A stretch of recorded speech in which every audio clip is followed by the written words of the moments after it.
Hey everyone! Today I thought I would share with you feeding the critters in the tanks.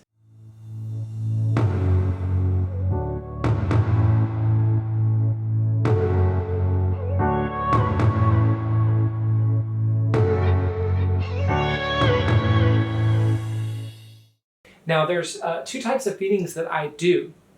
One is actually just some supplemental greens and some flake for the fish. And then there's another feeding that I do that's all about giving some meat out there, some shrimp, things like that. Now to show you what it is that I feed out, this is an example of it. It's basically green marine algae.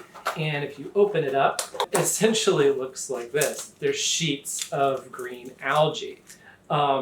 Very appetizing. Smells wonderful. And then I also have some Formula One flakes, this marine flake food. The goby I found actually does pick it up a little bit, as do some of the hermits and things like that. And it gives them a little bit more of a balanced diet. So the first one that I'm going to feed is actually the Arrowhead Crab.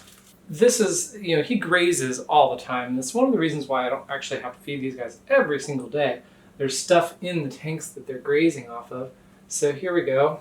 I'm going to stick my forceps here, down here, and usually he picks it up pretty quickly, although we're still sort of learning.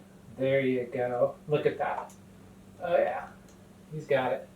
So next up are the urchins. And urchins definitely eat a lot of algae. One of the things I've noticed over the years keeping the urchins, sometimes they like to eat this algae and sometimes they pass right over it. It depends on the week and what's going on. So here we go. I oftentimes try and put it right there on the glass.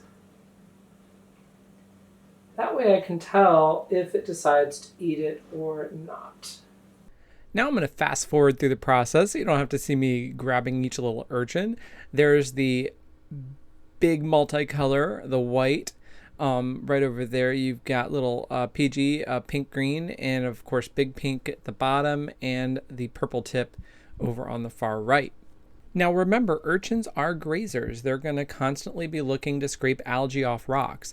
But of course I don't produce quite enough algae for them, so supplementing them with these sheets is really good. Here you can see the Aristotle's lantern structure scraping and grabbing that algae and eating it.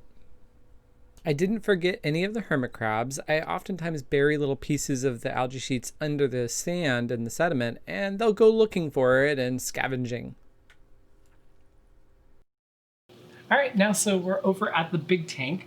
I'm going to start by getting things going, and I think the goby knows something's happening. He's in there looking around. I'm going to go ahead and start by putting some of the flake in. Here's the goby. So the goby is getting little pieces of flake, which is great, and even the shrimp are picking some up, but it's time to target feed some algae, and I'm going to use the forceps again to give the algae specifically to the coral banded shrimp.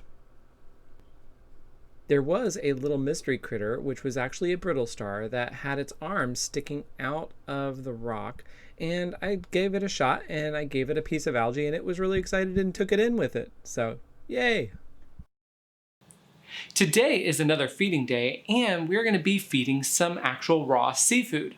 Now, most of the invertebrates that I have in here will eat a variety of things. There are a lot of scavengers. So you have things like hermit crabs that'll pick through what we call detritus, or dead organic matter, on the bottom. They'll also, which includes everything from bits and pieces of algae to actual raw meat. Let's say there's a dead fish or a dead crab or a shrimp, and that might become food. What? You're interrupting me, bud. This is the Gizmo cat. Yeah. And of course, he likes to come in anytime I press the record button, right? Yeah. You wanna watch me feed some fishies and critters and inverts? So part of what we feed is krill. This is basically some frozen krill that's gotten thawed out, and also some cubes. I get the prime reef cubes, which has a mixture of shrimps and seafood and stuff all kind of mixed up, brine shrimp, things like that, in there for smaller mouths. We call it target feeding when we're actually trying to feed a specific animal, and you do that to make sure that everything gets what it needs to survive. So right now I'm going to practice target feeding the arrowhead crab. Now watch as he comes over the rocks here. Very aggressive little guy. And of course, arrowhead crabs are known for being in phylum Arthropoda, subphylum Crustacea. They have hard exoskeletons and jointed appendages that allow them to move around. Next up would be the urchins. Now, you might wonder, why am I feeding meat to urchins when I just told you that they were herbivores and they like to scrape algae off rocks? Well, the truth is a lot of the urchins out there are a bit of an omnivore. They can be scavengers on any sort of dead meat that might be hanging around. And I've found that they will actively eat some of that if I provide it. And it's just another addition and hopefully making a more complete diet. One last critter in the quarantine tank, there's a little sand anemone that I picked up while I was out snorkeling one day, and I just gave it a little piece of shrimp. It's interesting because it gets really large and then it shrinks back down into the sediment. I'm still trying to work with it and observe it, so more later. So now we're out at the 75-gallon tank, and we're going to go through what gets fed in here while we're feeding raw seafood. So the first thing I'll do is just put some general food in there because we do have hermits in here and other things, and it gets everybody else excited. One of the first things I'm going to do is feed the anemone. It's the large one right here.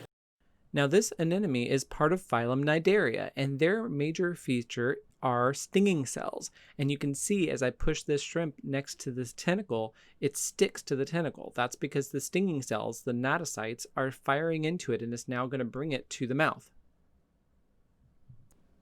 Next up, we'll feed the coral banded shrimp, and as you can see, they're very excited to receive some food.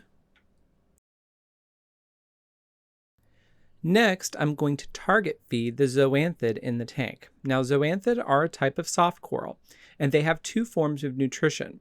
First, they will actively prey on zooplankton that float by. Those little tentacles, you can see them pulling in my food.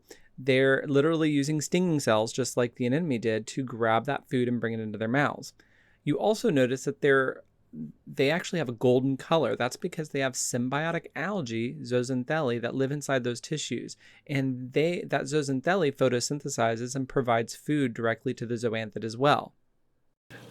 So we're done feeding. Now you've gotten to see a feeding with just some algae and then you've gotten to see a feeding with some actual seafood, some shrimp, mysid shrimp, krill, and some frozen cubes with a bunch of things like brine shrimp and other little items in there. So it tries to give that well-rounded diet. And I try to target feed, of course, the specific animals that I do have. A lot of the hermit crabs I don't target feed because they're all about picking up what's left behind, and that's it. As long as you don't feed too much, which is really one of those balancing things.